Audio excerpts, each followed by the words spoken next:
ডিম আর কলা দিয়ে কি তৈরি হচ্ছে ভাবছেন তো? চলুন তাড়াতাড়ি ঝটপট শুরু করা যাক। এর জন্য প্রথমেই দেখুন আমি এখানে ছোট সাইজের যে হলুদ কলাগুলো হয় সেগুলো 6টা নিয়ে নিয়েছি। আপনারা চাইলে কিন্তু এখানে সিঙ্গাপুরি কলাও দুটোর মতো ব্যবহার করতে পারেন। এবার ডিম দুটো দিয়ে দিচ্ছি, দিয়ে দুটোকে ভালোভাবে মিশিয়ে নিলাম, দিয়ে এর মধ্যে ভ্যানিলা এসেন্স আর দিয়ে দিলাম বেকিং পাউডার, দিয়ে ভালোভাবে মিশিয়ে নিয়ে এখানে ময়দা দিয়ে দিচ্ছি 1 কাপ, আর দুধ দিয়ে খুব ভালোভাবে এই ব্যাটারটা তৈরি করে নেবো। এখানে আমি চিনি গুঁড়ো ব্যবহার করেছি, একটু শেষের দিকে দিয়েছি বলে, আপনারা চাইলে কলার সাথে দানা চিনিটা ব্যবহার করে নিতে পারেন, তাতে কিন্তু খুব ভালোভাবে গুলা হয়ে যাবে।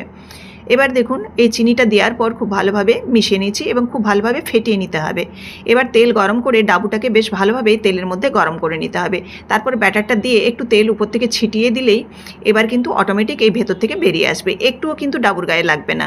তো দেখুন এইভাবে আমি প্রত্যেকটাই কিন্তু বানিয়ে নিচ্ছি। তো আপনারা চাইলে কিন্তু এরকমভাবে বাচ্চাদের জন্য এই নাস্তাটি ঝটপট করে দিতে পারেন। দুর্দান্ত স্বাদের এই রেসিপি, আর বিকেলে বাচ্চাদের এই নাস্তা হিসাবে কিন্তু ডিম কলার এই রেসিপিটি দুর্দান্ত। ভালো লাগলে অবশ্যই লাইক কমেন্ট শেয়ার করতে ভুলো না, আর অবশ্যই কিন্তু আপনারা এই চ্যানেলটিকে সাবস্ক্রাইব করে বেল বাটনটি প্রেস করে দেবেন, যাতে আমার সমস্ত নতুন নতুন রান্নার নোটিফিকেশান আপনাদের কাছে সবার আগে পৌঁছে যায়। তো দেখুন এইভাবে প্রত্যেকটা আমি রেডি করে নিলাম, আর এতটা ফ্লেভার বেরিয়েছে, একদম কেকের মতো ফ্লেভার, আর খেতেও কিন্তু দুর্দান্ত, ভেতরটা একদম নরম তুলতুলে। আবারও দেখা হচ্ছে নেক্সট রেসিপির সাথে, সবাই ভালো থাকবেন। পনির রান্নার এই সিক্রেটটা জানো তো? ঝটপট দেখে নাও মাত্র 1 মিনিটের ভিডিওতে। চলুন দেরি না করে শুরু করি। এর জন্য প্রথমে একটা মিক্সির জারের মধ্যে আমি নিয়ে নিচ্ছি 2 চামচ পোস্ত, নারকেল নিয়ে নিচ্ছি কয়েক টুকরো, কাঁচা লঙ্কা নিয়ে একটা পেস্ট বানিয়ে নিলাম।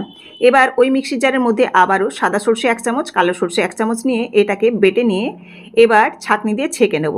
এই যে ঘোলটা, এই ঘোলটা ব্যবহার করব, চিবড়েটা ফেলে দেব। এবার কড়াইয়ের মধ্যে একটু বাটার দিয়ে আমি পনিরটাকে ছোটো ছোটো টুকরো করে ভেজে নিচ্ছি। এবার যে পাত্রটায় রান্না হবে তার মধ্যে বেটে রাখা পোস্ত, নারকেল, কাঁচা লঙ্কাটা দিলাম, দিয়ে দিচ্ছি মিক্সির জার ধুয়ে জল, আর দিয়ে দিলাম এখানে বেটে রাখা সর্ষের যে ঘোলটা সেটা।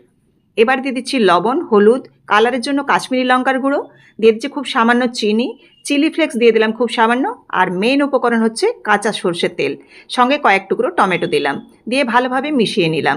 ভেজে রাখা পনিরটা এখানে দিয়ে দিলাম, দিয়ে দেওয়ার পর এবার নাড়াচাড়া করে মিশিয়ে দেব। পনিরটা আপনারা ফ্রেশ হলে কাঁচাও ব্যবহার করতে পারেন। এবার দেখুন টমেটো আরও কয়েকটা উপর থেকে কুচি ছড়িয়ে দিয়ে চেরা কাঁচা লঙ্কা দিয়ে গ্যাস ওভেনের মধ্যে বসিয়ে দিলাম। গ্যাসের ফ্লেমটা অন করে এবার বেশ কিছুক্ষণ রান্না করে নিতে হবে। ব্যাস একদম রেডি হয়ে যাবে ঝটপট এই কড়াই ভাপা পনিরের রেসিপি। নিরামিষ স্বাদের দুর্দান্ত রেসিপি। ভালো লাগলে অবশ্যই লাইক কমেন্ট শেয়ার করতে ভুলো না বন্ধুরা, আর নিত্য নতুন রেসিপির জন্য অবশ্যই ফলো দিয়ে পাশে থাকুন। ধন্যবাদ।